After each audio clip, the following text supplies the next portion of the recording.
you've been through a lot the last 8 years in Boston. I'm just curious, what was going through your mind as the buzzer sounded? Say that again, last part. What was going through your mind as the buzzer sounded?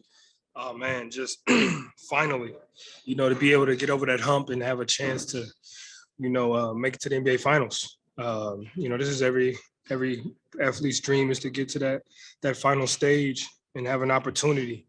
And, I've been here 4 years in the Eastern Conference Finals, and I've been sent home every year after. So it feels really good, and it feels really good for Jayson and Jaylen. We've been together for the longest, and even Al, man. Al, just happy for him. He played all these games and he works his tail off. He deserves it more than any of us. So it was just a great feeling. And what was going through your mind when Jimmy went down and pulled up for that three with 17 to go? Not again. Man, Jimmy's been playing well. So when he pulled up, it was kind of like, oh, man, just hope he doesn't make it, And I just think our defense wore on him, and he had got a good look from a great player, and, he missed it, and we came up victorious. So, we're thankful for that.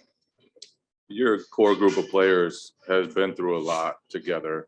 You've had arguments, publicized arguments. You've had big losses. You had a 500 season. How did that journey shape you guys? How did you stay together through that? And how rewarding is it now to be to the final with the same group? It's huge for us. Like you said, we've been through a lot, literally blood, sweat, and tears. And, we every year we've been in this situation, like I said, and we had to sit there and look ourselves in the mirror, and, it had to hurt, and it did. For us, it was just, we wanted to come out here and make sure that didn't happen again. And we did it. Like I said, all the years we've been through, early on in the season, all the things we went through early on in adversity really allowed us to come here in a game 7 and do what we done. I think our road record is better than our home record. And that just shows the resilience we have, that we can come into somebody's building and, tear it up. And that's what it's all about, man. This core group of guys, the guys that's on the bench, this coaching staff, this whole organization, they trusted us, and, they allowed us to fix it and work it out. And we've grown from it, and it's definitely helped us in the long run. Marcus, you talk about Al coming back this year. You, Jaylen, Jayson were around him early in your careers. What kind of boost was it for him coming back? How can you just describe how that boosted this group, and what works for him as a leader with you guys? He's selfless. Al can care less about the numbers. He cares about the wins in this team. And when he came back, that gave us a sense of security. We got Al back there. He's always going to make the right play on both ends. He's going to calm us down. He's going to show us what we missed. And he's going to, help us learn the game even more. And we appreciate everything that he brings to this game. His mentality, his professionalism.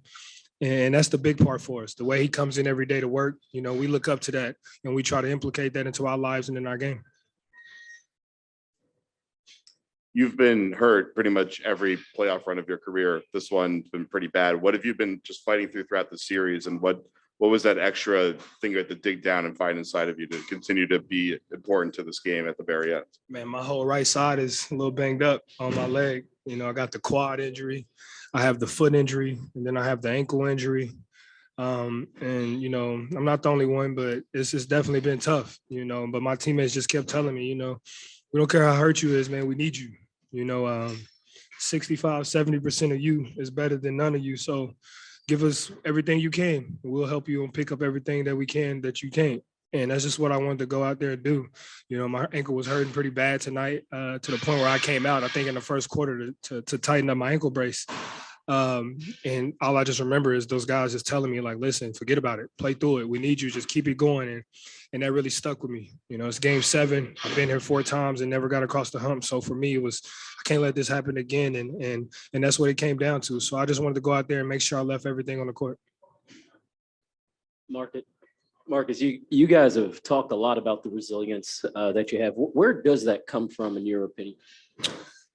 Everything we've been through. I mean, individually, together, in our, basketball lives, outside of our basketball lives, we've been through a lot together. We bring it all, we don't hold anything back from each other. And I think that's the beauty of it. I think that growth is inevitable when you do things like that. You know, when you bleed and you sweat and you cry together, it's only right that you build together to get to something great, and that's to get over this hump for us. So, you know, and then on top of that, you got a coach who embodies everything that we embody. And, you know, he kind of, you know, puts it on you to let you know that, hey, I'm not taking no slack. And if you don't like it, then you can get up out of here. And that's the type of group we are. You know, we don't want to be baby. We're grown men. We're professionals, and we want to be treated like that. And he comes in and he does that, you know, and that helps us a lot.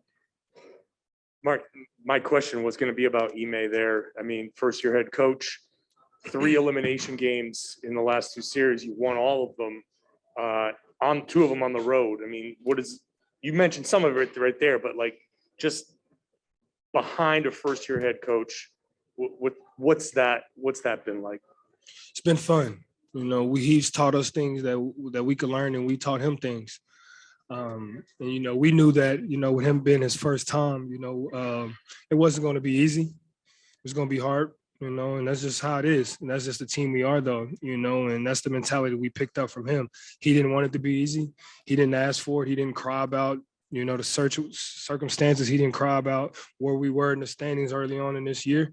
He just stayed on us to keep going. And when you got a coach like that, it's kind of hard not to follow, you know, because you don't want to be that guy that's the one that going, oh, man, here we go. We this or this when everybody else is moving forward. And, you know, I'm just happy for him. You know, his first year to be able to get to the Eastern Conference Finals after the first beginning of the year we had, and then get past the Eastern Conference Finals, man, it's amazing.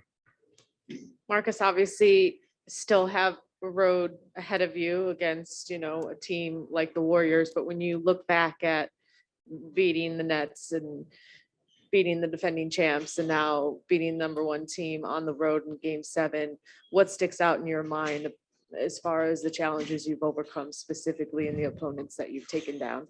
That no matter what adversity is put in front of us, no obstacle, no loop, we're going to get through it. We're going to get over it. We're going to get around it. And that's just how we live our lives on the court. And we really, truly believe that. You know we're going up against a great team with the Warriors, great players, great organization. You know, they have the track record to prove it. They know exactly what it takes. They've been here. They're vets. We know we got a long road in front of us, but we're up for the challenge.